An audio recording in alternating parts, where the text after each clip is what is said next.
আমরা অভিনন্দন জানাই তিনি এখানে এসে উপস্থিত হয়েছেন। কোনো জাতীয় নির্বাচনে প্রথমবারের মতো অংশ নিচ্ছেন বিএনপি চেয়ারম্যান তারেক রহমান। দলের দায়িত্ব নেয়ার পর প্রথমবারের মতো ঘোষণাও করলেন নির্বাচনী ইশতেহার। ত্রয়োদশ জাতীয় সংসদ নির্বাচনে সবার আগে বাংলাদেশ, এই মূল দর্শন সামনে রেখে বিএনপি চেয়ারম্যান তারেক রহমান নতুন বাংলাদেশ বিনির্মাণের প্রতিশ্রুতিও দেন। একজন ব্যক্তি ম্যাক্সিমাম 10 বছর তার প্রধানমন্ত্রী হিসেবে তার কার্যকাল থাকবে।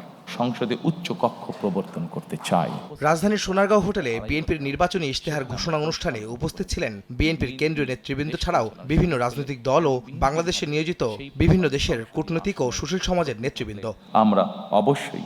আমরা তত্ত্বাবধায়ক সরকারকে পুনঃপ্রতিষ্ঠিত করব।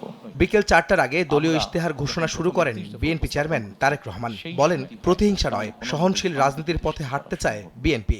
আমরা ক্ষতিগ্রস্ত হয়েছি, আমাদের নেতাকর্মীরা পঙ্গুত্ব বরণ করেছে, সহায় সম্পত্তি হারিয়েছে, কিন্তু প্রতিশোধ কখনো শান্তি এনে দিতে পারে না, প্রতিশোধ কখনোই ভালো কিছু এনে দিতে পারে না। সেজন্যই আমরা মনে করি সর্বস্তরে আইনের শাসন প্রতিষ্ঠিত করাই একমাত্র এই দেশ এবং জাতিকে রক্ষা করতে পারে। দাগ লাগুক যতবার, বার্জার ইজি ক্লিন একবার। আল্লাহর উপর পূর্ণ আস্থা ও বিশ্বাস রাষ্ট্র পরিচালনার মূলনীতি হিসেবে সংবিধানে পুনঃস্থাপন করা হবে জানিয়ে ইশতেহারে 9টি বিষয়ের উপর প্রাধান্য দেন তারেক রহমান। ফ্যামিলি কার্ড, কৃষক কার্ড, প্রবাসী কার্ড সহ প্রান্তিক জনগোষ্ঠীকে স্বাবলম্বী করার প্রতিশ্রুতিও দেন বিএনপি চেয়ারম্যান। বিএনপি সরকার গঠনে সক্ষম হলে আমরা সংবিধানে সর্বশক্তিমান আল্লাহর প্রতি পূর্ণ আস্থা ও বিশ্বাস এই রাষ্ট্র পরিচালনার মূলনীতি হিসাবে আমরা সংবিধানে এটিকে পুনঃস্থাপন করতে চাই। নারীর ক্ষমতায়ন যদি আমরা নিশ্চিত করতে না পারি, আমরা যত বড় বড় কথাই বলি না কেন, কোনোটি কখনো সাকসেসফুল করা সম্ভব নয়। গার্মেন্টসের বাইরে আরও নতুন নতুন কতগুলো সেক্টরকে আমরা নিয়ে আসতে চাই, যেখানে নারীদের আরও বেশি সংখ্যক কর্মসংস্থানের সুযোগ হবে। একজন নারীকে যখন আমরা কর্মসংস্থানের ব্যবস্থা করে দেব, স্বাভাবিকভাবেই প্রকৃতিগত কারণ হিসাবেই তাদেরকে আমাদের আরও কিছু ব্যাপারে সহযোগিতা করা উচিত। তাদের কর্মঘণ্টা কমানো বা বিভিন্নভাবে ডিস্ট্রিবিউট না করে কর্মসংস্থানে যাতে তাকে সেই সাপোর্টটা দেওয়া যায়, সেই জন্য আমরা কর্মস্থলে ডে কেয়ার এবং বেস্ট ফিডিং কর্নার আমরা কম্পালসারি করতে চাই। মা বেগম জিয়া ও নিজের নির্যাতনের কথা স্মরণ করে বিএনপি চেয়ারম্যান তারেক রহমান বলেন, আর কেউ যেন বিচার বিভাগের নির্যাতনের শিকার না হয়, তাই সরকারে গেলে যে কোনো মূল্যে বিচার বিভাগের স্বাধীনতা নিশ্চিতের প্রতিশ্রুতিও দেন তিনি। বলেন, দুর্নীতি দমন, আইনের শাসন প্রতিষ্ঠা ও জবাবদিহিমূলক সমাজ প্রতিষ্ঠা করতে বদ্ধপরিকর বিএনপি। আমি, আমার মা, আমার পরিবার, আমরা এই বিচার বিভাগের নির্যাতনের ভিতর দিয়ে আমরা গিয়েছি।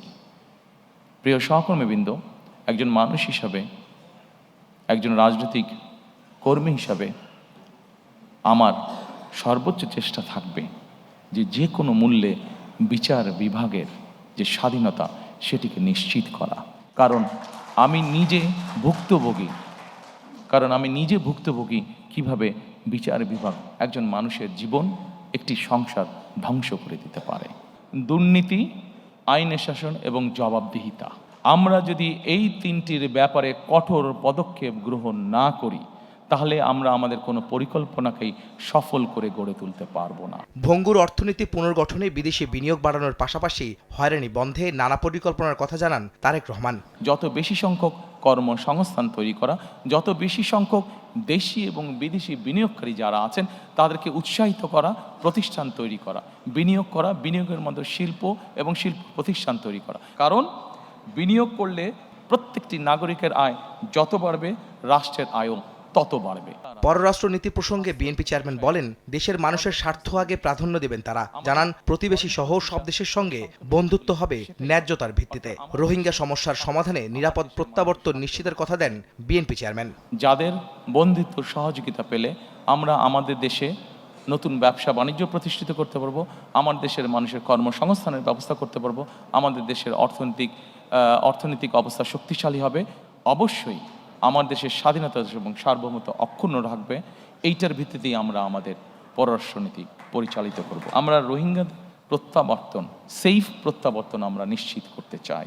মানুষের ভাগ্য উন্নয়ন ও নতুন দেশ গঠনে নিজেদের পরিকল্পনার কথা জানিয়ে আবারও দেশবাসীর সমর্থন ও সহযোগিতা প্রত্যাশা করেন বিএনপি চেয়ারম্যান তারেক রহমান।